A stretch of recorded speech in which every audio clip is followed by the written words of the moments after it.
महाभारत कथा से जुड़े ऐसे कई किरदार हैं जिनके बारे में किसी को भी ज्यादा जानकारी नहीं है। उन्हीं किरदारों में से एक है भीम का पोता। हमारे ज्योतिष एक्सपर्ट डॉक्टर राधाकांत वत्स द्वारा दी गई जानकारी के आधार पर आज हम आपको भीम के पोते से जुड़ी बहुत ही रोचक कथा बताने जा रहे हैं। माना जाता है भीम के पोते का वध श्री कृष्ण ने किया था और श्री कृष्ण के हाथों मरने के बाद उन्हें भगवान का स्थान प्राप्त हो गया। तो आइए आज की वीडियो में जानते हैं इस दिलचस्प किस्से के बारे में। अगर आप भी हमारे चैनल पर पहली बार आए हैं तो चैनल को सब्सक्राइब करें और वीडियो को लाइक और शेयर जरूर करें और बेल आइकन जरूर दबा दीजिएगा ताकि ऐसी ही जानकारी भरी वीडियोस आपको सबसे पहले मिलती रहे। ये बात तब की है जब महाभारत का युद्ध आरंभ होने वाला था। भगवान श्री कृष्ण युद्ध में पांडवों के साथ थे, जिससे ये निश्चित जान पड़ रहा था कि कौरव सेना भले ही अधिक शक्तिशाली है लेकिन जीत तो पांडवों की होगी। ऐसे समय में भीम का पौत्र और घटोत्कच का पुत्र बर्बरीक ने अपनी माता को वचन दिया कि युद्ध में जो पक्ष कमजोर होगा वो उनकी ओर से लड़ेगा।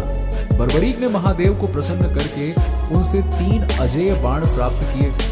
भगवान श्री कृष्ण को जब बर्बरीक की योजना का पता चला तब वो ब्राह्मण का वेश धारण करके बर्बरीक के मार्ग में आ गए। बर्बरीक कौन था? बर्बरीक भीम के पौत्र और घटोत्कच एवं अहिलावती का पुत्र था। बर्बरीक को उसकी मां ने सिखाया था कि हमेशा लड़ाई में उसे कमजोर पक्ष का साथ देना है। इसीलिए वो युद्ध में हमेशा उस पक्ष की ओर से लड़ते थे जो हार रहा होता था। बर्बरीक को उसकी मां ने ही युद्ध कौशल सिखाया था।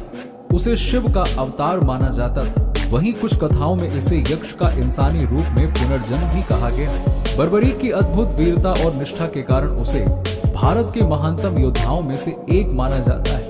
बर्बरीक के पास थी दिव्य शक्ति।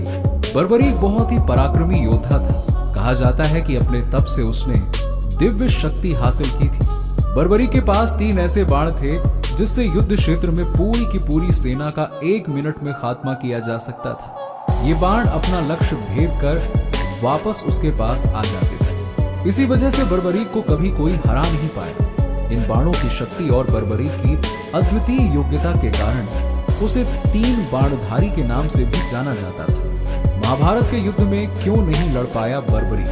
बर्बरीक महाभारत का युद्ध लड़ना तो बहुत चाहता था, इसीलिए वो कुरुक्षेत्र के लिए निकल पड़ा। अब जब श्री कृष्ण को यह पता चला तो उन्हें लगा कि बर्बरीक अगर मैदान में आ गया तो युद्ध का परिणाम उलट जाएगा।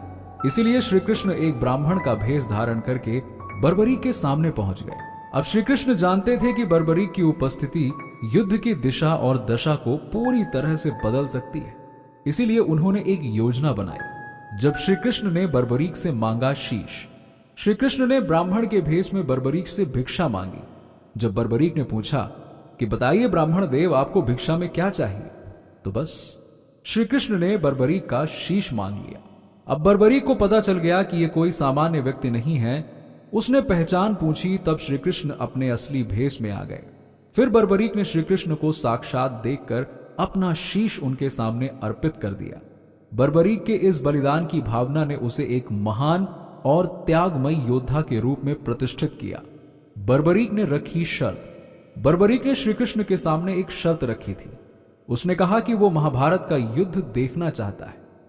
श्री कृष्ण ने बर्बरीक के सर को एक ऊंचे टीले पर ले जाकर रख दिया जहां से वो युद्ध का पूरा नजारा देख सकता था। इस तरह से बर्बरीक की यह कामना भी पूरी हो गई।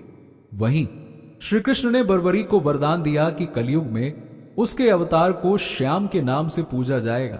कहा जाता है कि राजस्थान के सीकर में खाटू श्याम जी बर्बरीक के रूप में ही प्रकट हुए थे। रोजाना हजारों लोग खाटू श्याम जी के दर्शन करने के लिए पहुंचते हैं। खाटू श्याम जी की यह पूजा बर्बरीक के अद्वितीय बलिदान और निष्ठा की गवाही देती है। तो आज के वीडियो में इतना ही। अगर आप हमारे चैनल पर पहली बार आए हैं तो चैनल को सब्सक्राइब करके बेल आइकन जरूर दबा दीजिएगा ताकि आपको ऐसे ही ज्ञान भरी बातें मिलती रहें।